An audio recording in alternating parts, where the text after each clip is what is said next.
Today's class is about the most maligned form of photographic lighting there is, on-camera flash.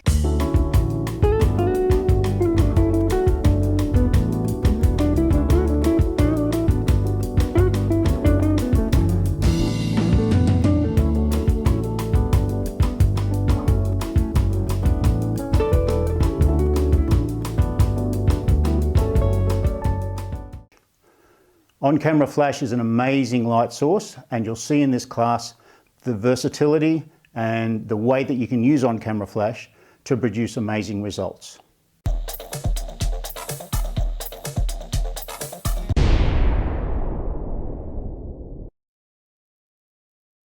As photographers, light is critical to what we do. As you've seen from some of our other classes, light is a very important part of photography because all the photograph is light reflecting off a subject.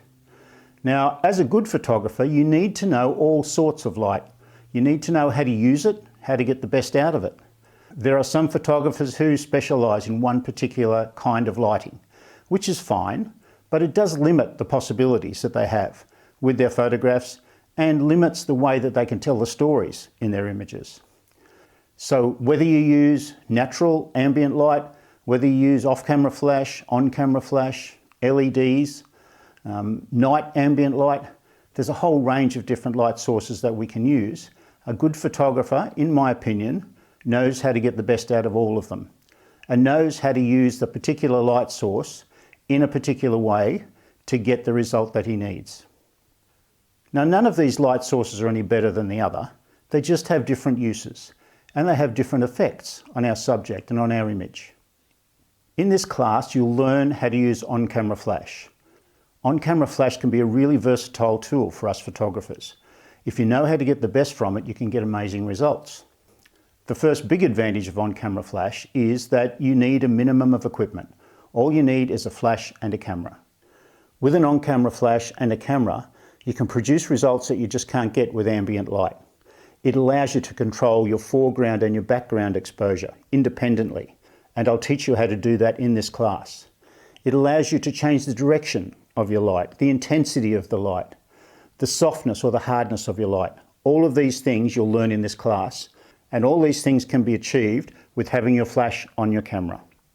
I'll teach you how to modify the light on your subject. As I said, how to control the background exposure with your foreground exposure. In this class, you'll see a multitude of shots that I've taken with on-camera flash that really do look great.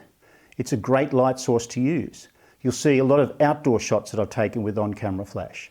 And you'll also see a video of a shoot that I did in the studio using on-camera flash indoors so that you can see the versatility of this tool and to be able to produce beautiful results. Now, when we talk about on-camera flash, we're not necessarily talking about the pop-up flash that we often have on our SLR cameras that allows us to get that little bit of extra light when we need it. It's a tool that can be used on occasions for specific purposes, but the flash we're mostly talking about is this speedlight type of flash. The flash that attaches to the top of your camera via your hot shoe that allows you to control the light much more fully. The great advantage of a speedlight flash like this is that we can control the power up or down to a great extent. We can tilt the flash upwards, we can tilt it to the side. We can fit various accessories to it to soften or harden the light or control the spread on our subject. We can also change the zoom on our flash to allow it to punch out light in a narrow cone if we want the light to travel a long way, or we can spread that light out to a wider field of view so that we can fill up our image with this flash. Now, a lot of photographers scoff at on-camera flash. They say that it's very boring, very samey. There's not a lot of creativity involved with on-camera flash. I don't think that's the case. There are various other forms of flash that we can use, but on-camera flash allows me to get a lot of results that I just can't get with available light. Have a look at some of these examples of on-camera flash that I've taken. See how the flash is used in the image. Sometimes you can't even tell it's been used, but all of these images have used on-camera flash.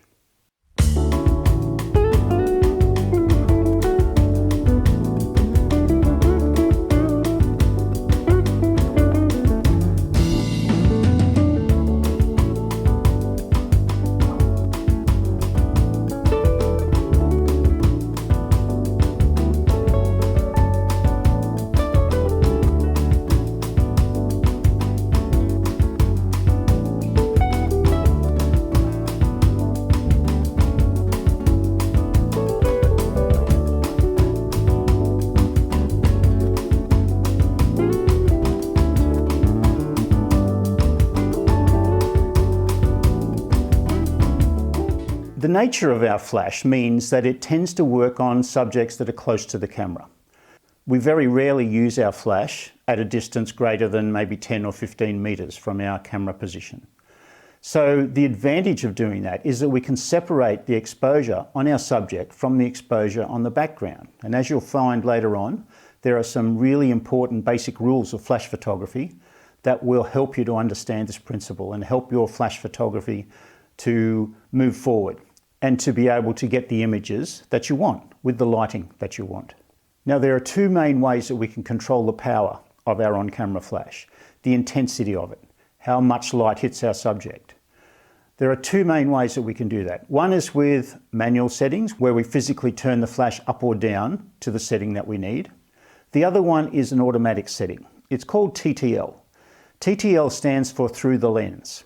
So when we're using TTL, when we're shooting our subject with flash, the camera actually determines how much light hits our subject. So it's an automatic feature that our camera controls. TTL means through the lens, which means that your camera is looking through the lens when you take the photograph, and it's turning the flash off when it considers that there's enough light on the subject. Which sounds very great, and shooting things on automatic tends to be very easy. The problem is that it very rarely gets it right. It's too unreliable for my purposes. I don't use TTL for anything. The problem with TTL is that it's totally reliant on the tones in the image. If I'm shooting at night, for instance, where my background is reasonably dark, my camera is going to allow too much flash to happen in my image because it's trying to brighten up that dark background. If I'm shooting towards the sun, as I do quite often, that bright sunlight is going to make my camera turn my flash off prematurely, and I won't get enough light on my subject. So being able to control it myself means that it's very consistent. I know what I'm going to get, and I can control exactly what happens in my image. Now, I mentioned before that there are two important flash rules that will make a difference to the way that you work with your flash. The first rule is that our shutter speed is restricted. Our shutter speed needs to be below our flash synchronization speed so that our camera will synchronize with our flash. Now, our flash synchronization speed is the fastest shutter speed that we can use, generally around about 1/200th of a second or so. It's the fastest shutter speed that we can use when our flash will fully synchronize with our camera. So I'm not going to go into it at the moment. I've done so in other classes, and you can research flash synchronization speed yourself. But basically, we need to keep our shutter speed slower than 1/200th of a second so that our flash will work properly with our camera. Now, you'll see in these examples that I have here the difference that our flash synchronization speed makes. This first image was shot in the studio in relative darkness, but we used the flash to light our subject. At 1/100th of a second, which is below our flash synchronization speed, we get a fully exposed image, and it's fine because our shutter speed is below our flash synchronization speed. Once we increase our shutter speed up to 1/500th of a second, which is above our flash synchronization speed, we find that part of our image is blocked off. And that's caused by the shutter changing the way that it works above our synchronization speed. The next example is at 1/1000th of a second, and you can see almost the whole image is blocked off. This rule is very important because it makes a difference to how much of our image is exposed to that flash. If you creep up above that flash synchronization speed, you may get a dark band in the bottom or the top of your image, depending on how your shutter works. So keep it in mind and keep below that flash synchronization speed. Now, there is another system we can use called high-speed sync, which allows our shutter to move faster, to go up to a faster shutter speed and still synchronize with our flash. It's a different system altogether. The flash puts off multiple small bursts of light, and it allows our shutter to expose that whole frame as it moves across our sensor. It's a different way of working. It's quite restricting in the way that you work, but you can investigate that if you're interested. I don't use high-speed sync, or I should say I very rarely use high-speed sync, because it just doesn't work for the sort of images that I like. The second most important flash rule has to do with our exposure and controlling our exposure. Now, because our flash generally works on things that are very close to the camera, it doesn't affect our background. So our camera settings are the thing that's going to control the exposure of our background. So we set our camera settings, our ISO, our aperture and our shutter speed to give us the background that we want. Then we turn our flash on and turn our flash power up or down to get the light on our subject in the way that we want. So think of it as two separate exposures. Your camera settings will determine how bright your background is, and your flash power determines the light on your people.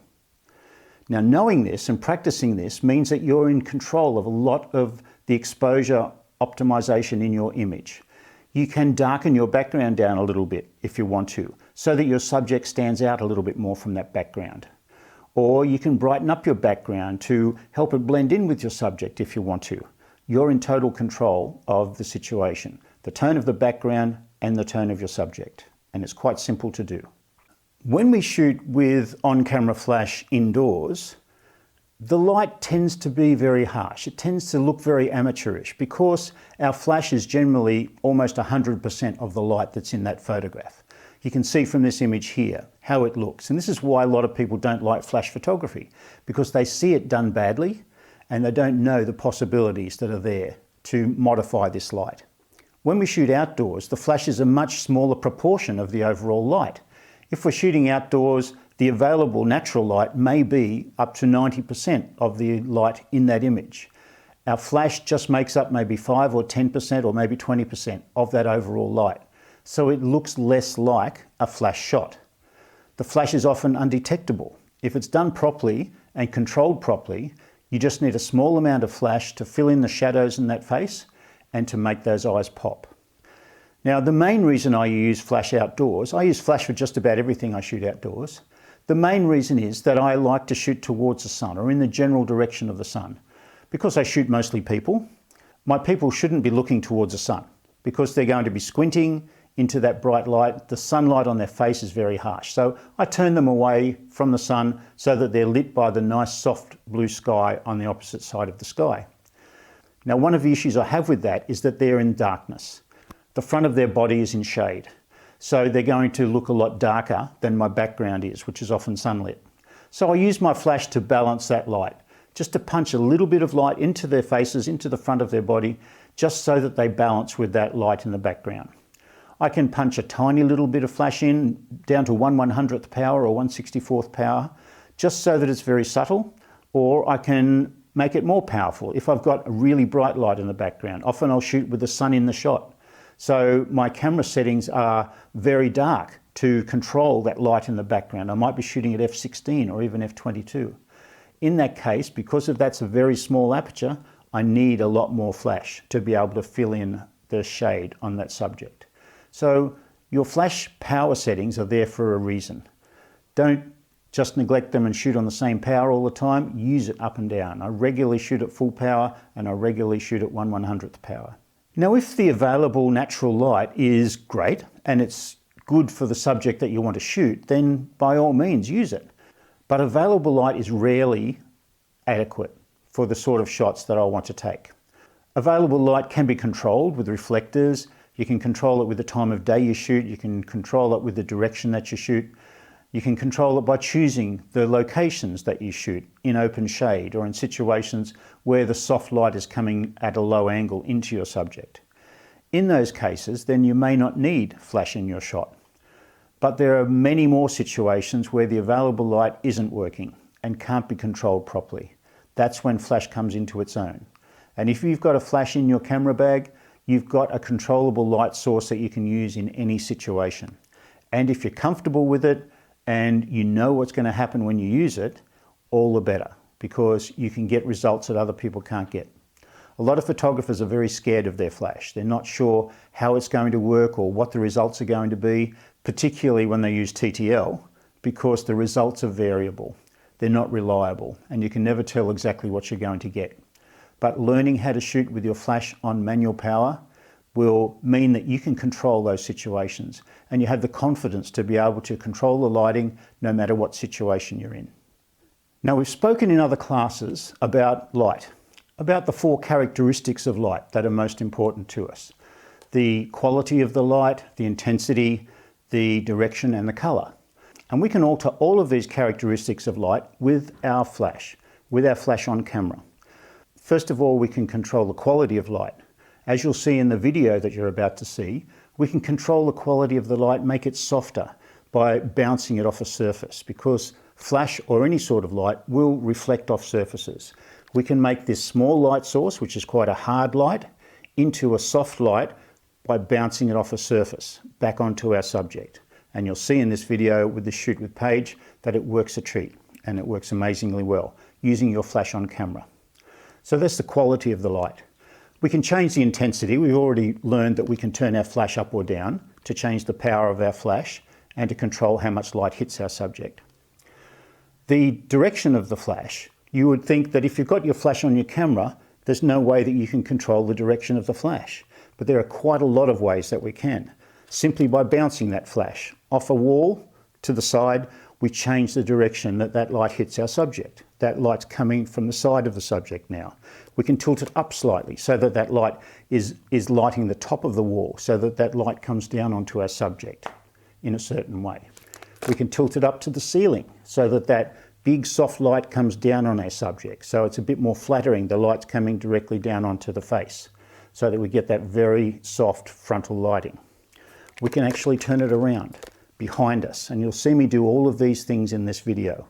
We can aim that flash behind us at the cornice, the wall and the ceiling, and have that beautiful soft light coming directly frontal onto our subject. So this is how we control the direction of the light.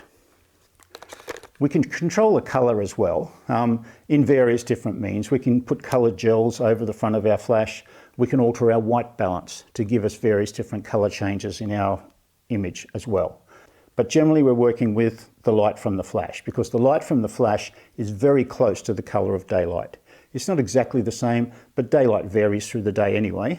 But the flash can be unnoticeable because the colour of the flash is very similar to the colour of the daylight in your image. Now, as I said, in this next video, you're going to see a studio session that I did with Paige, and I used on-camera flash for all of the shots. I bounced the light off various different surfaces to change the softness of the light, to change the direction of the light, and to suit the result that I want in that image from that on-camera flash. So it's a very versatile technique to use. When we're outdoors, it's much more difficult to bounce flash. You might find some situations if you have a white wall, or you have a ceiling or a roof over the top of the location that you're working in, you might be able to use some bounce flash. You could bounce it into a reflector if you wanted to. That reflector becomes that soft light source then. It's a little bit more difficult to do in outdoor locations, but generally speaking, in outdoor locations, you don't need it as much as you do in the studio, because the flash is going to be 90 or 100% of the light in that indoor setting. So you need to be able to control it and soften it down a little bit. Now, when we start bouncing flash, we have to think about a couple of things. The first one is that this light is traveling further, because the light from my flash, even though it's on my camera, is traveling to the wall, and then it's hitting the wall, and then it's bouncing back onto my subject, which means that it's traveling a greater distance than it would be if I was just aiming it straight at my subject. So we need to increase the power of our flash to make up for that. So if we're bouncing over here, it may be twice as far from the wall to our subject. So we'll have to turn up our flash in intensity, turn the power up so that the same amount of light hits our subject to expose them correctly. The second thing I've mentioned already, that whatever the surface is we bounce off, that light hits our subject with a different direction. We can bounce it to the side this way so that it hits our subject from camera left. We can turn it that way. So if there's a wall here, we can bounce that off that wall onto our subject so it hits them from camera right. Now, if that wall is a long way away, it's going to be very difficult to turn our flash up powerful enough to be able to reach that wall and come back to our subject. So whatever you're bouncing the light off tends to have to be very close or fairly close to our subject, within a few meters at least. The closer it is to your subject, the less power we will need, because the less distance that flash has to travel. Now, the third thing we have to think about when we bounce flash is that if we're bouncing off a coloured wall, our light is going to take on the colour of that wall. So if we're bouncing light off a green wall or a green ceiling, that light is going to hit our subject with a green tone. So our flash will take on whatever colour that reflective surface is. So we're much better to use white or neutral colours if we can. We can actually bounce off a black wall, because no black wall, very few black walls would be 100% black. So we still get a little bit of light off there, but generally speaking, we're talking about a white wall or a close to white wall. So we aim it at that white wall, the flash doesn't change colour, it bounces back onto our subject as a white light. So have a look at this video of a shoot we did with Paige. You'll see how I use the flash. I'll explain it as I go, but all of these shots are taken with on-camera flash. Now we're in the studio, which is a different environment for using our flash on camera. When we're outdoors, the available light takes up most of our exposure, most of our light, and our flash is only a small proportion of the light that we're using on our subject. When we're indoors, it's generally the flash is most of the light that we have on our subject. So we need to be a little bit more careful and use it in a different way when we're indoors. When we're using flash on camera directly at our subject, it tends to be a little bit harsh and a bit like a flash shot you would expect. And this is the reason why most people don't like using flash, is because they've seen shots that have been taken with too much flash and the flash hasn't been used correctly. So I'm just going to take a shot of our model, Paige, and show you what it looks like with direct flash straight at her. Okay, Paige, just focusing. Lovely, here we go. All right, I'll turn my flash on this time. We'll edit that bit out. Okay, here we go, yeah? Okay, great. So that shot looks like it's direct flash. It's straight on. It's quite an attractive light, but it doesn't look interesting the way that we do when we shoot normal flash, when we're shooting outdoors, or when we can shoot indoors and control the light. So there's a few different ways we can control the flashlight indoors, even though we've got our flash on camera. And it usually involves bouncing the light off a surface. So light travels in a straight line, as we all know. Light also bounces off surfaces. So we can change the direction of our light on our flash and tilt it upwards so that the light fills the ceiling with light and it bounces down onto Paige in a softer way. So we all know that the smaller the light source, the harder the light's going to be. When I just shot Paige directly front on, that light was very harsh. The shadows are quite harsh. When we bounce light off a ceiling or off a wall or off another surface, we soften the light down because we're making that light source larger and softer. So I'll do that now. I'll need to adjust the power of my flash a little bit up because that flash is traveling further. So I'll need to turn it up a couple of stops of power. Okay, so we'll do, here we go, Paige. Okay, all right, that's great. Now you can see that that light is immediately a little bit softer because it's bouncing off the ceiling down onto Paige. Now one problem we have when we bounce off the ceiling is that that light is coming downwards onto Paige at a fairly steep angle. So depending on how high our ceilings are, we can get darker eyes in the shot because that light's coming down from above. There are a couple of ways we can control that. We can use our little bounce card that we have on our flash. This card is designed to propel a little bit of that light forward into Paige's eyes, just so that it lights up her face a little bit more. We get most of our light is soft coming down from the ceiling, but this little bounce card will bounce a little bit more light into Paige's eyes. It will also give her a little catch light in those eyes to make them sparkle a little bit. So we'll do that now and I'll show you the result. Okay. Perfect. Okay, that's great. Now, there is another way that we can push a little bit of that light forward onto Paige, as well as bouncing the light around the room. And that's using one of these little cones that fit over the front of our flash. Now, if we put this on the top of our flash, what this little cone does is it spreads the light out further. It will spread that flash out to all corners of the room, as well as allow some of it to go straight up.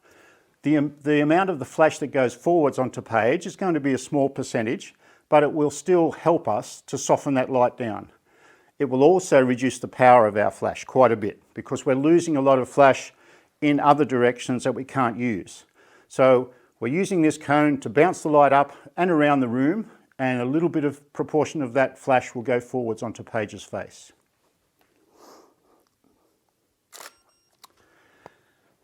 Okay, that's great. Now, while we're on the subject of these little cones, I see quite a few photographers using them outdoors. And to my way of thinking, it's a waste of time using them outdoors, because the only way that these things work is if they have bounce surfaces to bounce off, to reflect off. Outdoors, we don't very often have bounce surfaces above us to be able to reflect these cones. So all this will do will reduce the power of your flash. So it's not going to soften it at all, because we know that a small light source gives us hard light, and this doesn't increase the size of the light source at all, because it doesn't bounce off the walls, it doesn't make the light source larger. So these are pretty much for indoor use only.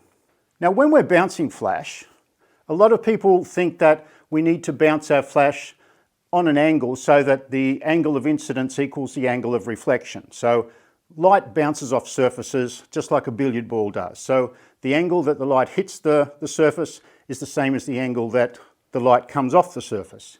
And that's fine, and it's true. But the light isn't a small beam of light, it's a wide beam of light. So that light's going to spread in a lot of different directions. So you'll notice that I've got my flash vertical here. I'm lighting the ceiling above my head. The reason why I'm doing that is because if I tilted this flash forwards so that it hit the ceiling halfway between page and eye, a proportion of this light, which is hard light, is going to hit page and put those harsh shadows on her face. So to get the softest light possible, I don't want any of this light projecting forward onto page. I want to have this light straight up above my head, and it will still spread and give me a nice soft light onto page. So even though that light is straight above my head, it will still reflect over onto page quite well. The other thing that not a lot of people realise is that we can bounce light off a ceiling in a different direction. So we can bounce this light up off the ceiling over here, and because that light spreads when it hits the ceiling, it's going to come down onto page on a slightly different angle. When we lit the ceiling straight above my head, that light was pretty much straight frontal onto page's face. When we do it this way, we're going to get a proportion of that light coming from the side and lighting page slightly from the side. So it gives us the possibility of changing the direction of our light. So we'll do a shot like this and you'll see what it looks like. Okay, here we go. Lovely. Now you can see in that shot that the Paige's right-hand side of her face is a little bit brighter than the other side. So it looks like we've got a light coming down from camera left. We haven't, we're just using our on-camera flash to do that. Now I'm going to do the opposite side. I'll turn my flash around and bounce it off the ceiling to my right, and that light will come down onto Paige from her left. Okay, there we go. So we can see the difference that makes. Now we're going to move to some wall bounce to show you the difference between ceiling bounce and wall bounce. All right, we've moved to a different position in the studio now. What I'm going to do here is I'm going to bounce the light off this side wall onto Paige, so that we're going to create a large light source, a soft light, which is going to bounce back onto Paige's face. Now, because our light's coming from this right-hand side, we need to turn Paige's face a little bit towards the wall so that we're going to get nice frontal light, short side light on her face. So we'll see how we go with this. Small light source, creating a large light source, projecting soft light onto our subject. Okay, Paige, that's great. I'll just focus my image. Here we go. Okay, here we go. Lovely. Now, that's great. Now, we do need to be careful when we're bouncing light off a wall that we don't have the light down too low. It's ideal if we can have that light up a little bit high, because it's going to come down slightly onto Paige's face. Because we all know that our brains expect light to come down onto our subject. So I'm going to lift this light up a little bit, just highlight the top of the wall rather than the side, and it's going to look a little bit more interesting for us to do it that way. Okay, here we go, Paige. Great. All right, now there's a subtle difference in there. You can't see a lot of difference, but if we looked at the highlight in her eye, we will be able to see that that light is up a little bit higher than the previous one. What we have here, we've moved around a little bit and we've changed our situation again. We've got Paige just against a piece of foam core, a bit of white foam core to provide the background. What I'm going to do here is I'm going to bounce light behind me onto this wall to light Paige. Now I have to turn the flash up in power again because the flash is travelling quite a distance. It travels to the wall and then it travels back towards page, so that's going to take a little bit more power out of our flash. What I'm going to do is aim the flash straight backwards so that it lights her directly frontal, which is going to be a really nice flattering light. Then I'm going to tilt it upwards a little bit so it lights the cornice of this room, a little bit of the ceiling, a little bit of the wall, so that that light will come down on page a little bit. And I'll show you a little bit of a trick as well. There's a surprise coming up, so be ready for that. Okay, page, here we go. Lovely, just focusing. Okay, here we go. Terrific. And that looks really nice. Now I'm just going to tilt that up a little bit higher so that we light some of the ceiling and some of the wall so that that light's coming down more on page. Here we go. Okay, yeah, that's great. A subtle difference, you'll see the little bit more of a shadow underneath her chin just to define her jawline a little bit. Now what I'm going to do is aim it directly back towards the wall so that this light's going to be coming straight onto page. But one issue we've got here is because I'm right in front of this flash, I'm going to burn my face off because this flash is going to fire straight into my face. So I'm going to move away from the camera to allow that light to bounce off that back wall straight onto page. Now, whichever side I stand on the camera is going to affect that light on page, because if I stand here, I'm blocking some of the light from this side onto her, so that that light's going to be predominantly on that right-hand side. If I stand on the other side, the opposite will happen. Because I'm blocking some of this light, the light will seem as if it's coming a little bit more from the left-hand side. So we'll do a little bit of both. Okay, here we go, page. Just looking straight into the camera. Okay, that's great. Now I'll move to the other side. Here we go. Wonderful.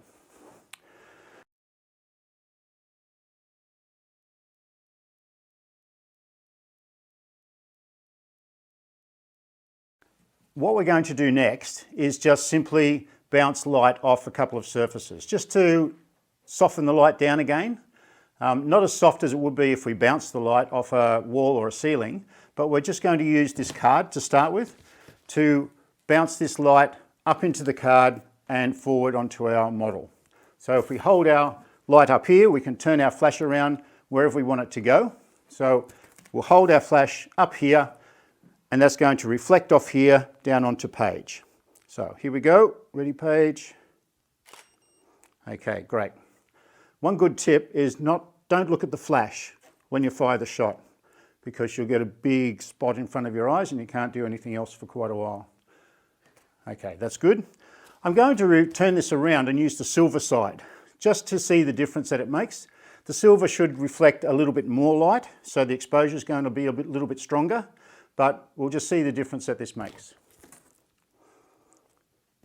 Here we go, page. Notice I closed my eyes that time, so that made it much more comfortable for me. Now what we're going to do is use this white umbrella. I'm going to position it in front of the light. I'm going to turn my flash around so it's angled forwards, and I'm going to hold this up high, just a little bit higher than my framing so that I don't get it in my shot. The flash is going to fill this umbrella with light, and it's going to transmit through that umbrella as a soft light onto page. Okay, so we'll try that and see the results that we get. This is a little bit tricky because I've got to use my right hand to push my shutter. I'll use my left hand. Okay, here we go. Lovely, and one more. Okay, terrific. So you can see that light's quite attractive. Just with a white umbrella, doesn't cost very much. You could use a reflective umbrella at the back, but it's not going to be quite as soft because the white umbrella is closer to the camera. Okay, so you can see the differences that we can make with our lighting by using a flash on camera. We don't need any extra equipment. All we need is a camera and a flash. These flashes cost about $100, very cheap, and you can do some amazing things with them. We've got other videos where we're going to talk about off-camera flash. We're going to talk about flash bending. We're going to go into all aspects of lighting with photography. Now, we've only just scratched the surface of using flash in your photography. On-camera flash, as you've seen, is a very versatile tool, and it's something that pretty much anybody can use. All you need is a flash and a camera to be able to do this sort of stuff. All of these tools, all of these lighting techniques will help you to be able to tell the stories in your image, to present your images, and to say the things that you want to say in your photographs. Understanding light is a huge benefit to any photographer who wants to produce great photographs. Whether you're trying to make people look good, whether you're trying to evoke an emotion or a feeling in an image, or whether you're trying to produce something of beauty. Understanding light, be it flash, daylight, any sort of light, is the first step. And to me, it's one of the most critical ones. So get in and experiment. Get in and try these things. If you have any questions, please post them in the discussions. I'll get back to you as soon as I can with any answers that you might want. Thanks for watching. I'll see you in the next class.